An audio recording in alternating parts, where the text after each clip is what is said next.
স্বাগত বক্তব্য রাখার জন্য অনুরোধ করছি পদ্মা উদ্যোক্তা ফাউন্ডেশনের সাধারণ সম্পাদক সেলিম মাহমুদকে। স্বাগত বক্তব্য রাখছেন সেলিম মাহমুদ। শুভ সন্ধ্যা। আমি আমার স্বাগত বক্তব্যের শুরুতেই পরম শ্রদ্ধা আর ভালোবাসায় স্মরণ করছি মুক্তিযুদ্ধে আত্মদানকারী লাখো মুক্তিযোদ্ধাদের, যাদের জীবন উৎসর্গে আমরা পেয়েছি স্বাধীন সার্বভৌম বাংলাদেশ। ডিসেম্বর মাস আমাদের গৌরবের, বিজয়ের আর আনন্দ অশ্রুমাখা মুক্তির মাস।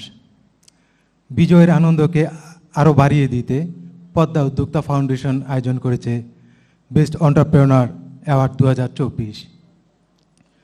আজকের অনুষ্ঠানের সম্মানিত সভাপতি পদ্মা উদ্যোক্তা ফাউন্ডেশনের চেয়ারম্যান মোহাম্মদ মনিরুজ্জামান অপূর্ব।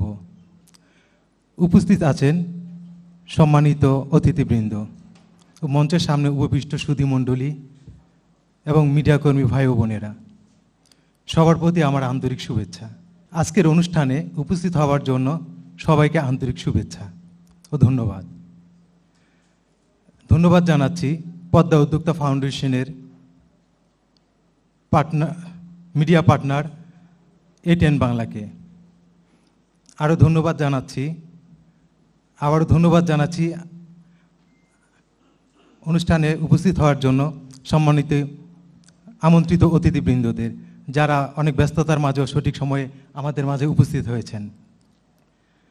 আজকের অনুষ্ঠানটি সাজানো হয়েছে অ্যাওয়ার্ড, সনদ বিতরণ এবং সাংস্কৃতিক অনুষ্ঠান সমন্বয়ে। আশা করছি আমাদের অনুষ্ঠানটি সুন্দরভাবে বাস্তবায়ন করার জন্য আপনারা সর্বাত্মক সহযোগিতা করবেন। ধন্যবাদ সবাইকে।